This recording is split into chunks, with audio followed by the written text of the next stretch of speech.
Bonjour à tous et bienvenue sur la chaîne YouTube du collectif Les Mots du Silence. Aujourd'hui, on va parler d'un fait qui a défrayé la chronique ces derniers temps. Vous savez forcément de quoi je parle. Alors, pour ceux qui n'ont pas suivi, je parle de l'histoire d'un papa qui s'est fait justice lui-même suite à l'intrusion la nuit par un adolescent dans sa maison qui a fait des attouchements sexuels sur sa fille donc de 6 ans. Il a donc identifié l'adolescent avec ses voisins et ses copains et donc ils se sont mis à le tabasser. La police est arrivée, donc naturellement ils ont été interpellés, etc. Voilà, vous lirez un petit peu des articles, je vous mettrai quelques liens en description et vous comprendrez un petit peu toute l'histoire. Je parle de ça aujourd'hui parce que ça vous a amené à m'écrire pour me demander si j'étais pour qu'on se fasse justice soi-même. Naturellement, et je l'affirme dans cette vidéo, je ne suis pas du tout pour qu'on se fasse justice soi-même.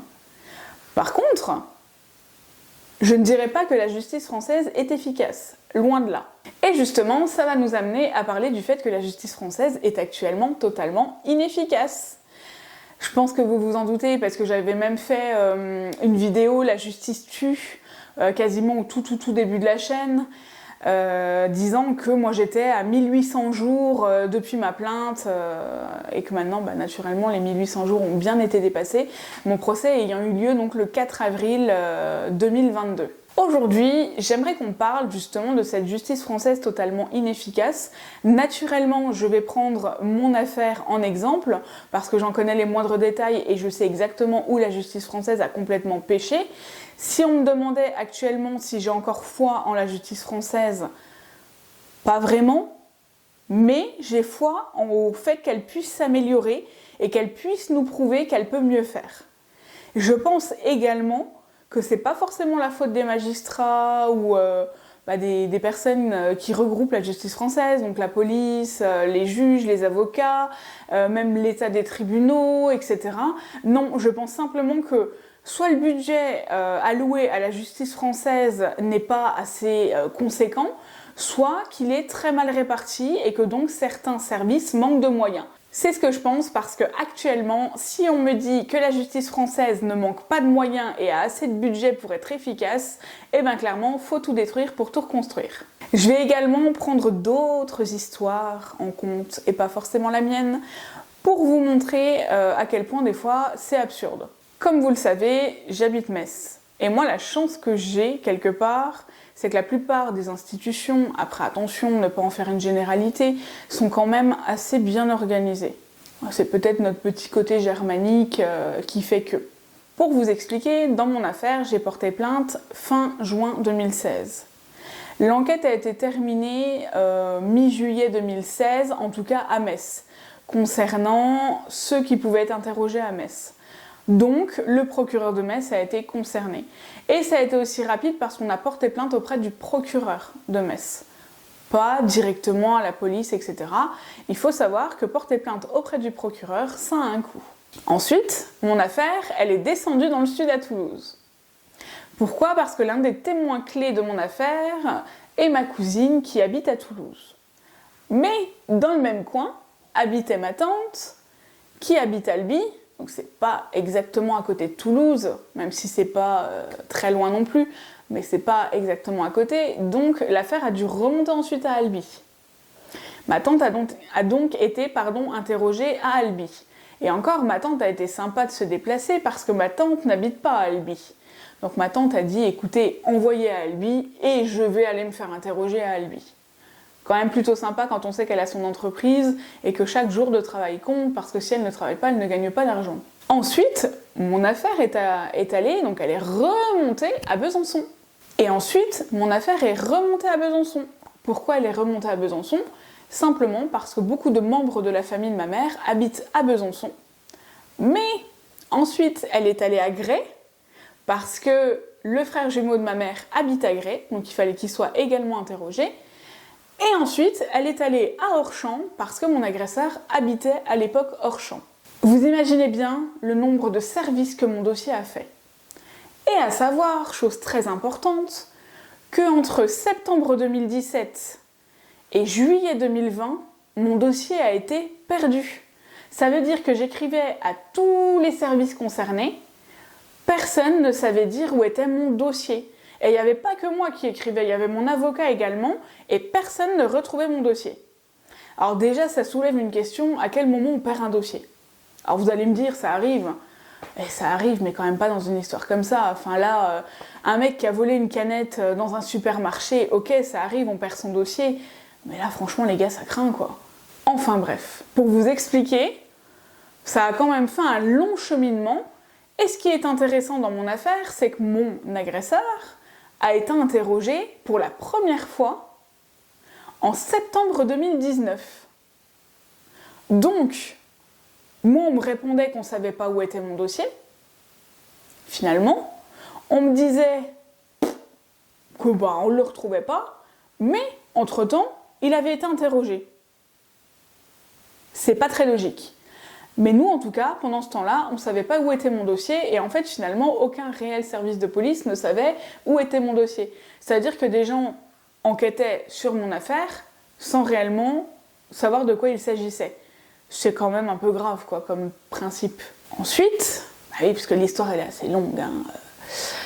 Quand il a été interrogé, donc, en septembre 2019, ça s'est arrêté net. Ça veut dire que tant que moi je l'ai pas relancé, donc vous savez, hein, j'ai fait des lettres à tout le gouvernement, j'ai créé le collectif, j'ai fait des actions, voilà.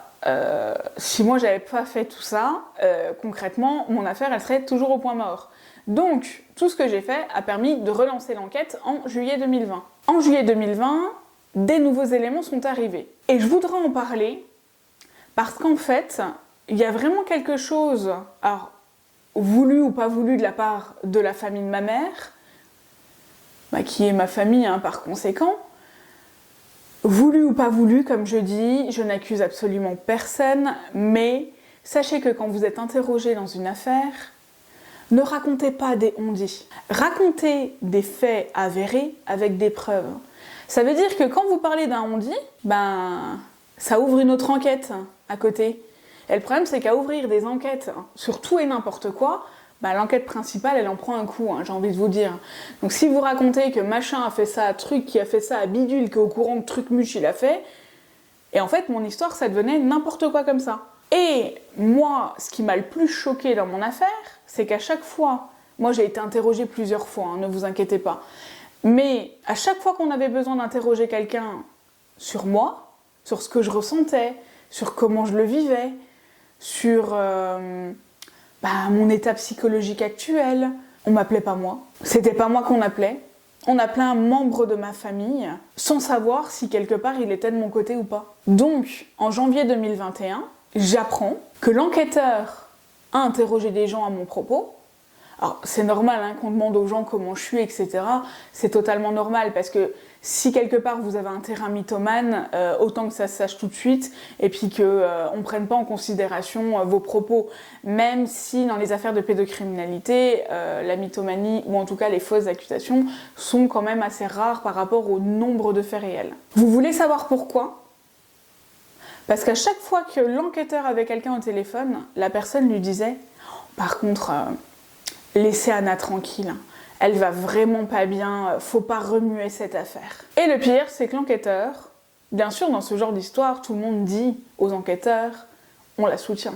Mais l'enquêteur ne s'est posé à aucun moment la question de savoir si c'était une personne qui me soutenait ou pas. Et quand moi j'ai lu leur témoignage avant d'aller au procès, parce qu'en fait vous avez accès au dossier judiciaire, à tous les éléments de l'enquête avant d'aller au procès, vous vous rendez compte que c'est pas possible. L'enquêteur, à aucun moment donné, n'a pu penser qu'ils étaient de mon côté.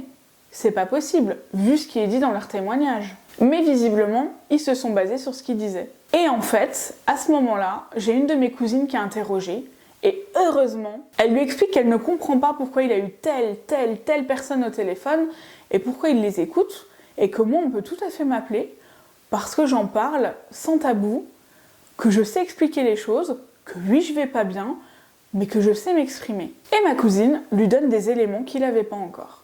Ça veut dire que c'est elle qui va lui donner des noms de personnes à aller interroger. Et finalement, à ce moment-là, l'enquêteur va trouver d'autres victimes. Mais vous voyez à quel point la justice française peut pécher. Ensuite, bon, vous savez tout ce qui s'est passé, etc.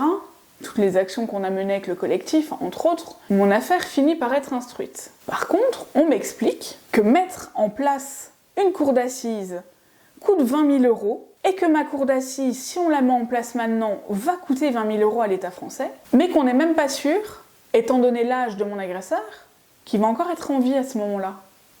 Donc on m'explique qu'on ne mettra pas de cour d'assises en place pour moi et qu'on va correctionnaliser mon affaire. Autant vous dire que là, le monde s'écroule.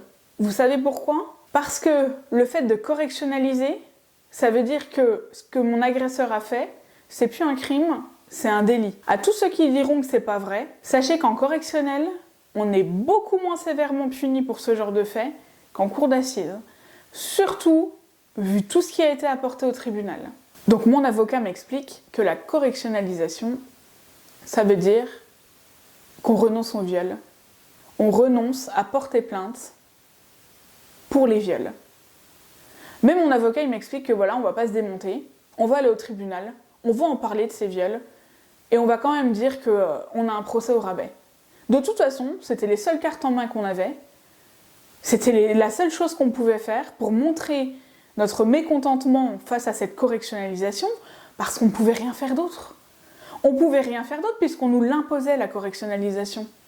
Qu'est-ce que vous voulez faire dans ces cas-là ? D'ailleurs, le procureur de Lons-le-Saulnier, au moment de mon procès, va m'interpeller sur toutes les actions que j'ai faites. Il va me demander si je suis consciente des délais de la justice et de tout le travail que ça demande derrière pour comprendre pourquoi mon affaire a pris 6 ans. Je lui répondrai que oui, mais que quand l'aide aux victimes vous reçoit en vous expliquant qu'on ne mettra pas 20 000 € dans une cour d'assises pour vous parce que votre agresseur à l'heure actuelle a 90 ans et qu'on n'est pas sûr que dans 2 ans il sera encore en vie, autant vous dire qu'en tant que victime, ça fait mal. Je vous raconte ça et je pleure pas devant la caméra, mais vous n'imaginez même pas ce que ça provoque en moi de le redire. C'est très compliqué. C'est très compliqué parce que, à ce moment-là, et c'est ce que j'ai dit au procureur, voilà, ça arrive, désolée, c'est ce que j'ai dit au procureur, je lui ai dit, moi j'ai porté plainte donc fin juin 2016, et aujourd'hui, début 2022, on m'explique, donc en avril au procès, on m'explique que je dois être contente d'avoir une correctionnalisation, que mon agresseur aujourd'hui est trop vieux. En 2016, il avait 6 ans de moins, et donc 6 ans plus tard, il est toujours en vie. Ça veut dire qu'en 2016, si la justice française avait réellement fait son travail, on aurait pu mettre en place une cour d'assises, et les 20 000 € auraient été, pour sûr, pas perdus pour la justice française. Et ce qui me scandalise réellement, c'est qu'on estime que pour une histoire de viol, comme on n'est pas sûr que l'agresseur soit encore en vie au moment du procès, on estime que c'est gaspiller de l'argent. Je pense pas que ce soit gaspiller de l'argent. Après, je parle avec mes sentiments simplement parce que je suis concernée par cette affaire. Je pense pas que ce soit mettre de l'argent en l'air que de faire justice efficacement. On va pas débattre énormément là-dessus, dites-moi ce que vous en pensez, dites-moi comment vous auriez réagi, et dites-moi, vous qui n'êtes pas victime et qui regardez ma chaîne, ce que vous en pensez. Si vous trouvez ça totalement normal de ne pas dépenser 20 000 € pour quelqu'un qui sera peut-être plus en vie, ou alors peut-être de remettre en question le fait que l'enquête ait pris 6 ans, dont 3 ans totalement inexploités. Je sais pas. On va arrêter de parler en quelque sorte de mon affaire dans cette histoire et je vais donner d'autres exemples. Clairement parce que si je continue, je vais pleurer devant la caméra et ça sert absolument à rien. Je vais simplement donner les résultats du tribunal. Mon agresseur a été condamné à 1 an de prison ferme, 2 ans avec sursis également, à 5 000 € d'amende pour les dommages et intérêts et à 1 200 € de remboursement de mes frais d'avocat. Aujourd'hui, posez-vous la question, comment auriez-vous réagi à ma place de vous être fait violer pendant plus de 13 ans et d'atterrir à un tel résultat? Est-ce que vous comprenez mieux quand je vous dis que la justice française est inefficace? En fait, pour moi, elle est à côté de la plaque. Elle est à côté de la plaque parce que il y a un événement qui s'est passé à Metz il y a 2 semaines. En fait, à la mission locale, c'est passé dans le journal pour ceux qui l'ont vu ou pas, mais je vais expliquer. À la mission locale du Technopôle, une des dames qui y travaille s'est fait casser le nez par un jeune qui y était. Elle s'est fait casser le nez et son agresseur, donc le jeune, s'est pris 6 mois ferme. Au niveau des dommages et intérêts, je ne sais pas. Par contre, 6 mois ferme, est-ce que vous vous rendez compte qu'il y a vraiment 2 poids 2 mesures et que ça marche pas? Je sais pas, il y a un problème là. Enfin, soit lui, sa peine, elle est totalement disproportionnée par rapport à ce qu'il a eu, soit la mienne est vraiment pas assez forte. Je pense que vous connaissez tous la réponse à cette question. Ce que je propose moi aujourd'hui, déjà, de 1, c'est que les histoires de pédocriminalité arrêtent d'être correctionnalisées. Pourquoi?